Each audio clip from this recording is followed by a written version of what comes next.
കഷ്ടപ്പാടോട് മാത്രം ചിന്തിക്കാൻ കഴിയുന്ന ഒരുപാട് അനാചാരങ്ങളുടെയും അന്ധവിശ്വാസങ്ങളുടെയും അയിത്തത്തിന്റെയും കഷ്ടപ്പാടിന്റെയും പട്ടിണിയുടെയും രൗദ്രത നിറഞ്ഞാടിയിരുന്ന ഒരു കാലം മനസ്സിന്റെ തിരശീലയിൽ അനാവൃതമാകും. ജന്മയും അടിയാനും ജാതി വിലക്കും നീണാൾ വാണിരുന്ന കണ്ണീരിന്റെ കാലം. നവോത്ഥാന നേതാക്കൾ അടിയാളന്റെ കണ്ണുനീർ നെഞ്ചിലേറ്റിയെങ്കിലും മാറ്റങ്ങൾക്ക് വിധേയമാകാതെ ഏറെക്കാലം പിന്തുടർന്ന ശാപം.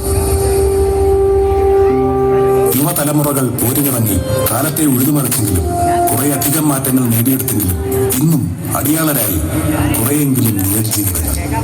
ധാർമ്മിക രോഷം ആളിക്കത്തിക്കുന്ന സ്ഥിതിവിശേഷങ്ങളുടെ അലയിൽ അങ്ങിങ്ങായി കേൾക്കുന്നുണ്ടെങ്കിലും മനസാക്ഷിക്ക് മീതെ മൂടൽമഞ്ഞിന്റെ പുതപ്പണിഞ്ഞ് പലപ്പോഴും സമൂഹം മുന്നോട്ട് പാഞ്ഞുകൊണ്ടിരിക്കുന്നു. അനീതി, അക്രമം, അടിച്ചമർത്തൽ, പാവങ്ങളുടെ കണ്ണുനീർ, മാനവ ചരിത്രത്തിന്റെ മായാത്ത പാപക്കറ, മായാത്ത കണ്ണീർ കണങ്ങൾ, മണ്ണിന്റെ മക്കളുടെ വിയർപ്പും ചോരയും കാണാൻ ലോകത്തിന് കണ്ണില്ലാതെ പോകും. ഇതിനെല്ലാം മീതെ ഉള്ളതുകൊണ്ട് ആഹ്ലാദിച്ചുല്ലസിക്കാൻ ചെയ്യുന്ന ജോലിയിൽ താളവും ഓളവും കണ്ടെത്തിയിരുന്ന മണ്ണിന്റെ മക്കൾ നമുക്കുണ്ടായിരുന്നു.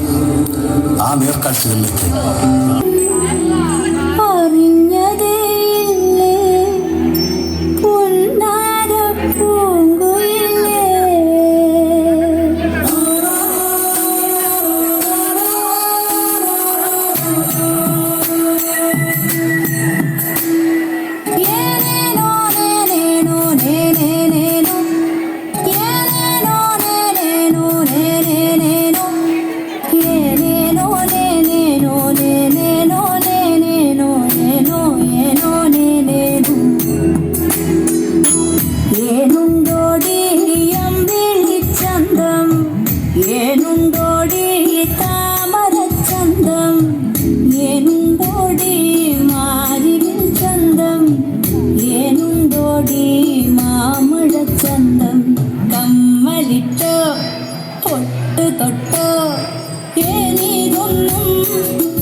പാട്ടിന്റെ താളത്തിൽ